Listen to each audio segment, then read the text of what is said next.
You wait ages for a ONEXPLAYER to come and then 3 turn up at once. The new ONEXFLY F1 Pro with a choice of 8840U, HX365 and HX370 CPU are ONEXPLAYER's new models for 2025. Let's find out how they compare with other handhelds, and if they are worth your consideration as your next handheld gaming PC. The ONEXPLAYER ONEXFLY F1 Pro measures around 10.3 by 3.8 by 0.86 inches and weighs around 607 grams. On the front we have a 7-inch OLED touchscreen with a 1080p resolution. It has a 144Hz refresh rate, so not only does it look great, but you have silky smooth updates on screen. To the left of the display there is an analog stick and D-pad, and to the right your usual gaming buttons. On the bottom are some shortcut buttons, all within easy reach without having to move your hand's position.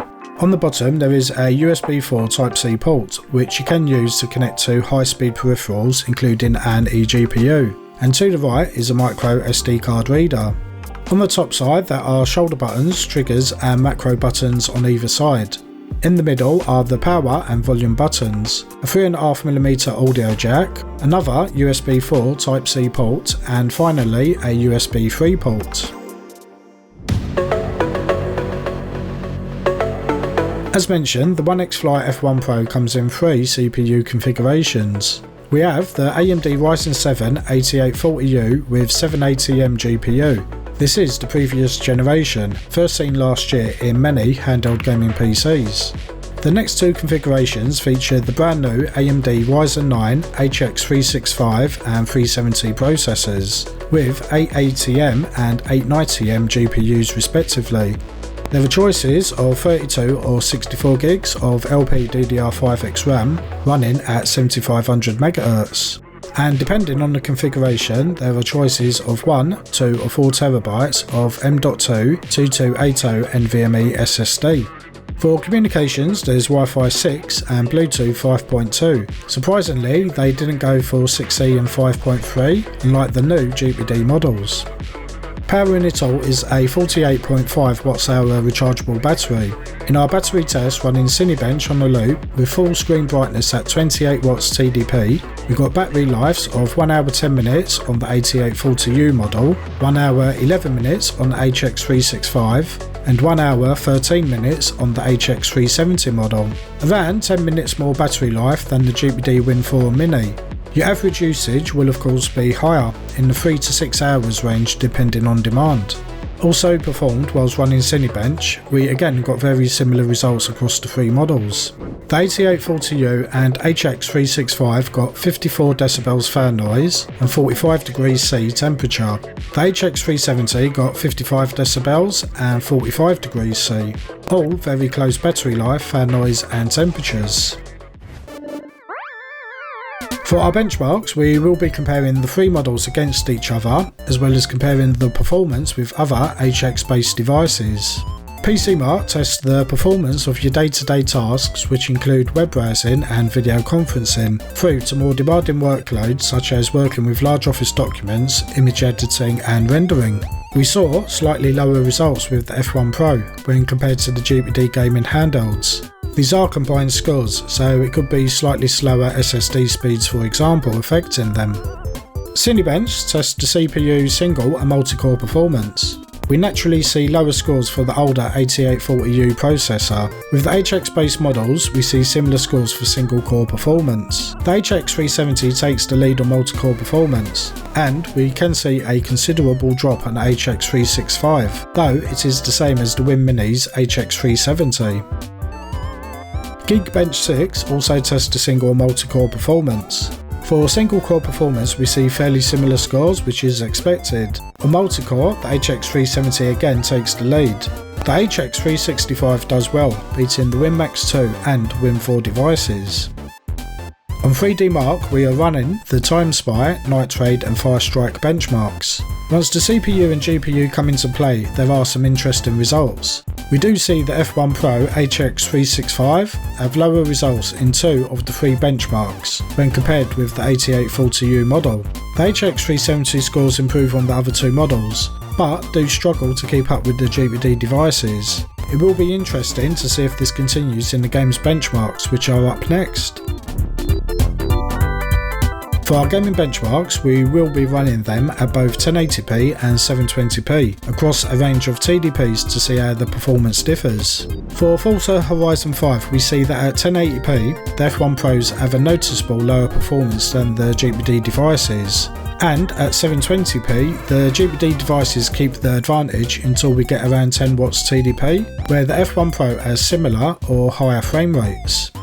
For Shadow of the Tomb Raider, we again see some differences. At 1080p, the F1 Pros are behind the GPD devices, and at 720p we see improved results at 28 watts TDP, and as we lower the TDP, the frame rates start to overtake the GPD devices. For Cyberpunk, we again see the F1 Pro trailing behind the GPD devices. At 720p the trend continues with the higher TDPs, and again as we lower them we see improved frame rates overtaking the GPDs.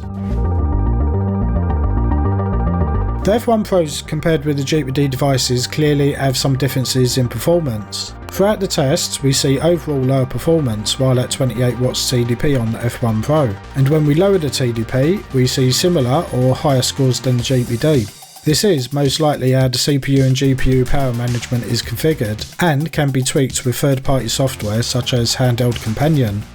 For an out-of-the-box experience, that those that just want plug and play and do not wish to tweak settings, the GPD devices may be the better option if you are planning to play at higher TDPs.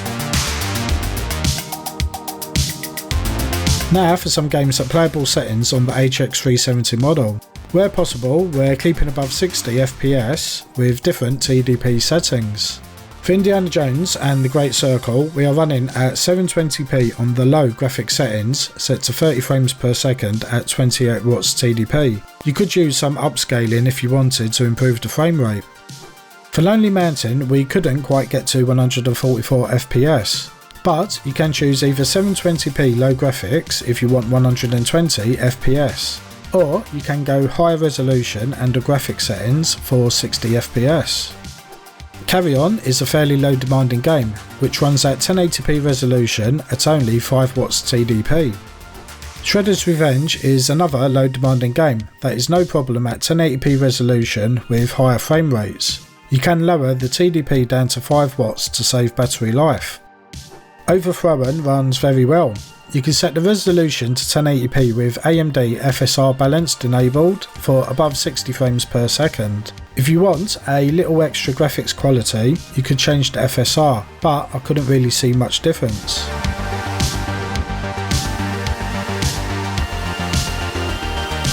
For running emulators on the F1 Pro series, you should be able to run up to PlayStation 3 era with little issue. The main differences between 8840U and HX models are that extra bump in performance, which mainly comes into play on the higher end or demanding emulators such as RYZENX and Vita 3K.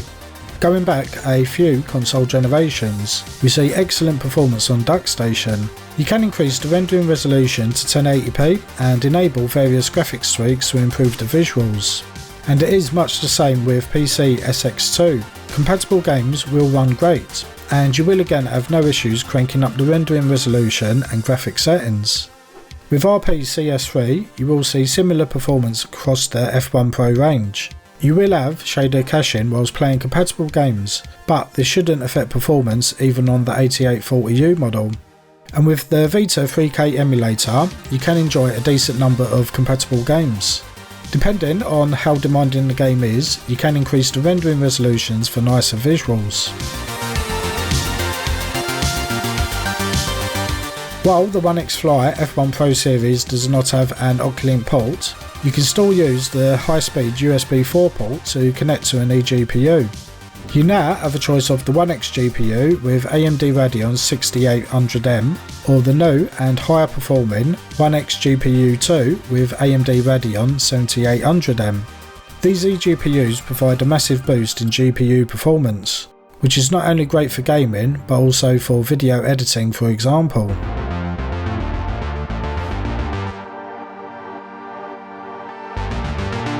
The ONEXPLAYER ONEXFLY F1 Pro series offers a good range of CPU configurations depending on your budget and requirements.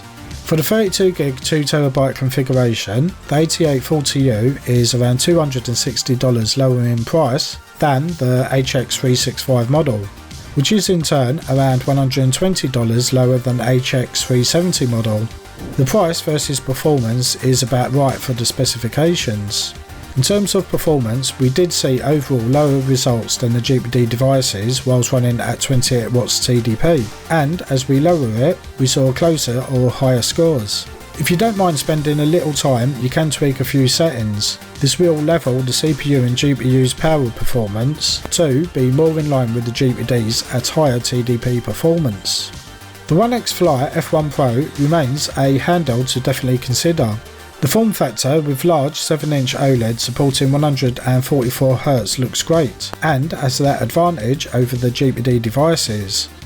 While the size is not quite as portable as say the Win 4 mini models, the F1 Pro can easily fit in a small bag or rucksack for example. If the GPD Win 4 and Mini 2025 models are not your thing, then the ONEXPLAYER ONEXFLY F1 Pro series are a great alternative. You can learn more and order all three models of the ONEXPLAYER ONEXFLY F1 Pro from us at DROIX.co.uk or DROIX.net for worldwide shipping. Please take a moment to like and subscribe to keep up to date with our latest videos. Thanks for watching, and we will see you back in the next one.